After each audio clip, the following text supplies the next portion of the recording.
बिस्मिल्लाहिर्रहमानिर्रहीम। बोलते कालम के साथ मैं आमिर रज़ा खान। और छठी लहर जो है ये अमेरिका ने कहा है कि उसने मुकम्मल कर ली है, यानी ईरान पर हमलों की ये छठी लहर है जिसमें उसने पुलों को, सड़कों को और जो रेलवे तनसीबात हैं उनको निशाना बनाया है। सूबा हर्मज़गान के जो गवर्नर हैं उनके मुताबिक मुख्तलिफ़ जगहों पर सिविलियन इंफ्रास्ट्रक्चर को निशाना बनाया गया है, जिसका पहले से डोनाल्ड ट्रंप ये ववेला कर रहे थे कि उन्होंने अचानक हमला करना है और पुलों को और इस तरह की चीज़ों को जो सिविलियन इंस्टॉलेशन है उनको निशाना बनाना है। अभी तक उन्होंने जो निशाना नहीं बनाया है वो पावर हाउसेस हैं और उसके अलावा वाटर डिफिल्ट्रेशन के प्लांट्स हैं, जो कि उन्होंने कहा था कि वो उसको भी निशाना बना सकते हैं, लेकिन उसके लिए कोई डेडलाइन जो है नहीं देंगे। पहले उन्होंने डेडलाइन का कहा 1 हफ़्ते का, फिर उन्होंने कहा मैं डेडलाइन नहीं देता हूँ। लेकिन अब के जो है अमेरिका जो है रात के वक्त में अपने हमलों की छठी लहर जो है उसको मुकम्मल कर चुका है। सेंटकॉम के मुताबिक उसने इसमें फ़ौजी और सिविलियन अहदाफ को निशाना बनाया है। फ़ारस न्यूज़ एजेंसी का हवाला देते हुए बंदर अब्बास रेलवे जंक्शन सेक्शन को जो है वो निशाना बनाया गया है। इसके अलावा अलना न्यूज़ एजेंसी ने यह भी कहा है कि बंदर अब्बास में से हमीर तक की सड़क को मुकम्मल तौर पर ब्लॉक कर दिया गया है और इसमें जो है कोहरिस्तान जाने वाली सड़क को भी ब्लॉक कर दिया गया, यानी ये रास्ते जो हैं वो बंद कर दिए गए हैं। बहुत ही नाजुक और सख्त सूरत हाल है ईरान के लोगों के लिए, क्योंकि वहाँ पर हर आने वाले दिन के साथ हमलों का जो दायरा कार है उसको बढ़ाया जा रहा है। फ़ौजी से बंदरगाहों से शहरों तक और शहरों से अब वो सिविलियन आबादियों तक जो है इसको निशाना बना रहे हैं। कम्युनिकेशंस के जो रास्ते हैं उनको डैमेज किया जा रहा है और रेलवे का निज़ाम जो है उसको निशाना बनाया गया है। जिस तरह मैंने आपको बताया कि बंदर अब्बास में रेलवे जंक्शन पर जो है बमबारी की गई है। तो ये जंग का बढ़ता हुआ माहौल जो है मज़ीद हालात को पेचीदा कर रहा है।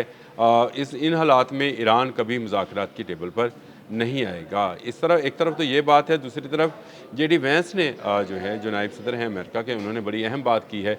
उन्होंने कहा है कि इज़राइल इस सारी गेम के पीछे है और इज़राइल नहीं चाहता कि मुआहदा हो।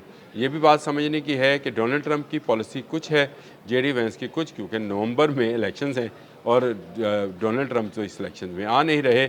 जो मुतवक्का उम्मीदवार हैं रिपब्लिकन के वो जेडी वैंस है और जेडी वैंस जो हैं वो खुलकर ये बात कर रहे हैं कि इस सारे काम के पीछे इजरायली हैं और बाकायदा इसके लिए अमेरिका के अंदर भारी पैमाने पर फंडिंग की जा रही है कि ये जंग जारी रहे, सुलह ना हो। जेडी वैंस आज बोल रहे हैं, मैं पिछले कई दिनों से ये बात कह रहा हूँ कि बाकायदा लॉबिंग की जा रही है कि ईरान के ख़िलाफ़ हमलों की मौजूदा लहर जो है ये बड़ी जंग में तब्दील हो जाए और ये बड़ी जंग जो है फिर ग्रेटर इसराइल की जो है उसके लिए इस्तेमाल की जा सके और मुख्तलिफ ममालिक पर अमेरिका की मदद से कब्ज़ा किया जाए। ये सारी सूरत हाल जो है ख़ित्ते को मज़ीद पेचीदा बना रही है। इस्माइल बकाई जो कि तर्जमान है ईरानी गवर्नमेंट के, उन्होंने भी कहा कि इन हालात में शायद मुआहदा आगे नहीं बढ़ सकता, क्योंकि मुआहदे के लिए ज़रूरी है कि दोनों फरीक जंग बंदी पर अमल दरामद करें। इस्लामाबाद डिक्लेरेशन जो है उसको MOU को जो है सामने रख कर किसी मुआहदे पर बात की जा सकती है, लेकिन ये नहीं हो सकता कि आप जंग भी करते रहें और इसके अलावा आप जो है लोगों को अमन की तलकीन भी करते रहें। तो ये अमन इस तरह से कायम नहीं होगा। सेंटकॉम ने दावा किया है कि उसने 3 मज़ीद जहाज़ जो हैं उनका रुख मोड़ दिया है, जो कि ईरान की तरफ जा रहे थे। एक जहाज़ को कल नकारा बनाया गया था, मैंने उस पर बात कर ली थी, जिस पर फ़ज़ाई हमले के ज़रिए जो है उसको नकारा बनाया गया।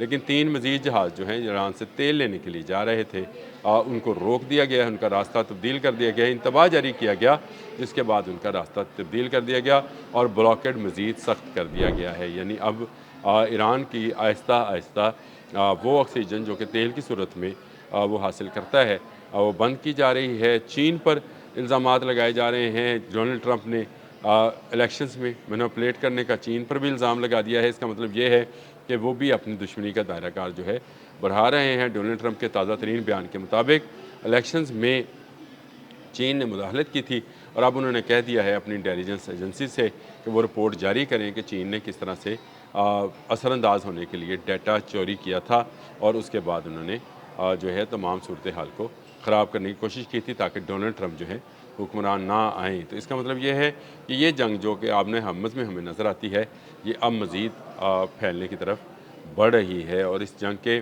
नतीजे में किसी मुल्क का भला होने वाला नहीं नज़र है, क्योंकि सारी दुनिया की इकॉनमी जो है रुक गई है। आलमी तेल की एजेंसी ने भी ये बात खुलकर कह दी है कि अगर ये जंग मज़ीद कुछ रोज़ जारी रही तो तेल का बहरान जो है वो सर उठाएगा और दुनिया भर में महंगाई का एक नया तूफ़ान आएगा। पाकिस्तान में तो आज आना ही है, आज जुमा है। आज देखते हैं कि कितना तेल की कीमतें जो हैं बढ़ती हैं और कितना जंग पर का बहाना बनाया जाता है, लेकिन इसके बावजूद ये पूरी दुनिया का मसला बन जाएगा कि दुनिया का 20 से 25% तेल जो है इसी आबने हमत से गुजरता है।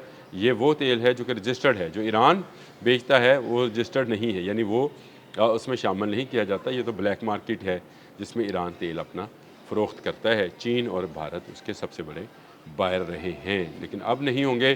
तो क्या होगा इस ब्लॉकेट के नतीजे में? बड़ी अफरा तफरी है। अमेरिका ताक ताक कर जो है वो निशाने लगा रहा है और ईरान की सरकारी नशरियाती अदारे ने ये कहा है कि शहर में जो है बड़े पैमाने पर, यानी तेहरान में बड़े पैमाने पर भी जो है हवाई अड्डों पर हमला हुआ है। एक शख्स जो है इसमें ज़ख्मी है।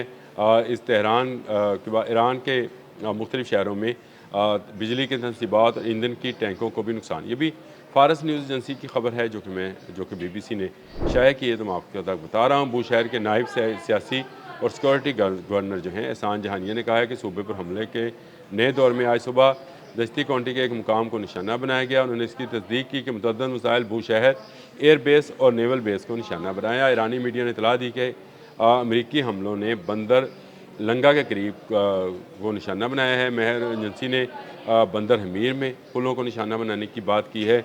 यानी तमाम ईरानी मीडिया मुख्तलिफ सिविलियंस, मैं ये सिर्फ पढ़ने का मकसद ये था कि आपको बताया जाए कि तमाम ईरानी मीडिया जो है इस वक्त इस बात को रिपोर्ट कर रहा है कि तमाम सिविलियन इंस्टॉलेशंस को, चाहे वो तेल के डिपोज़ हैं, चाहे वो सड़कें हैं, चाहे रेलवे के निज़ाम हैं, तनसीबात हैं, पुल हैं और जो दीगर जो सिविलियंस जैसे लाइट हाउसेस हैं उनको भी निशाना बनाया जा रहा है। आहिस्ता आहिस्ता इस जंग का दायरा कार अमेरिका बढ़ाता चला जा रहा है और इस सारी सूरत हाल में जो है जंग नई हर आने वाले दिन के साथ नई करवट लेती नज़र आती है। ये जंग जो है ये बढ़ गई है। अब इसका जो है ईरान जवाब दे रहा है, और ईरान क्या जवाब दे रहा है अपने आने वाले व्लॉग में बताऊंगा कि ईरान ने कल की रात की जो बमबारी है उसका सुबह को क्या जवाब दिया है। ईरान वाले वैसे सुबह को हमला करते हैं, ये बड़ी अच्छी बात है